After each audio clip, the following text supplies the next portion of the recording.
doc po, di sa mga nauna pong mga procedure, mga cosmetic surgeon po? Alam mo, tanong ko din yun sa sarili ko. Kasi diba kanina I mentioned, bakit naman, I started my business during the pandemic. And sabi ko, kung ako pasyente, bakit ako pupuntahan? Anong advantage ko over the big names? And why should I consider this girl? Parang arte-arte niya lang, diba? So, the thing is, I'm a female surgeon and I have this eye for, I'm not saying that yung mga male surgeon walang eye, but I have this artistic aesthetic size. Not only with my business, kanina I mentioned, diba, I did interior designing for some time kasi gusto ko talaga yung mga my beauty, my art. I really dwell into those kind of things. So, my advantage I think is that I'm a female surgeon with an aesthetic sense. I go for the natural looking results. So the results that I'll be giving to you or doing to you is very natural, almost undetectable, but enhanced. Okay, so hindi siya halata, pero maganda siya. Also, I try to shy away from trends. Like, kunwari, Barbie nose or something like what's in now. Because something trendy, it does not last long. So kung gusto natin ng longevity, if you want to achieve a very, very classic nose or look that will last, so go with me.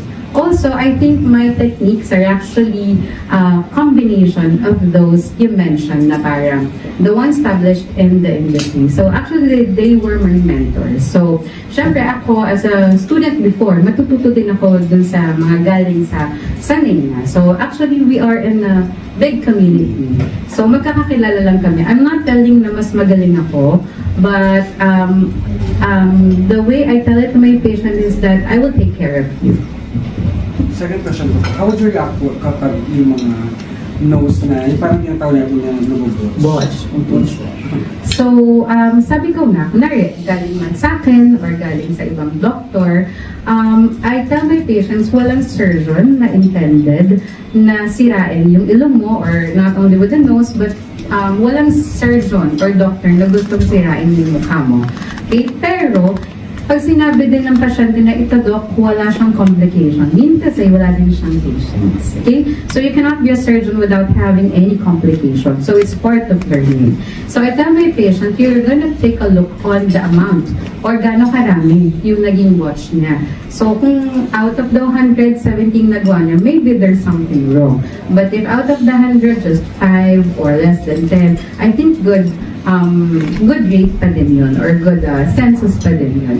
So if I see patients with a watch nose or watch surgery, which is in reality yun talaga yung nakikita ko, I try to educate them na it takes two to tango. Pwedeng ikaw yung nagkamali or pwedeng nag-drugs ka, o may ganun ng patient or nag-cocaine siya, sorry.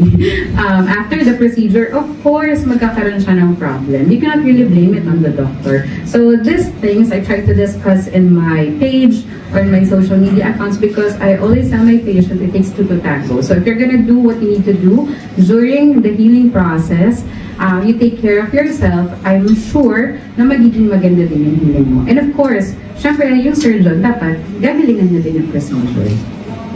Last po, pwede pong i-divulge yung from silicone to vortex po. Range po ng price po na in-offer niyo. Oh, ako honestly, I don't use silicone because for me, it comes with a lot of complications. Sorry for using this term, pero parang for me, it's an ancient na implant. Nowadays, there are many more commercially available, which is the Gore-Tex. So in my clinic, actually, we do not really recommend silicone. So I'm more of using Gore-Tex. So usually, ang price range namin mga nasa 100 plus 1,000 because I do it under sedation. Pahabol na lang po. Yes.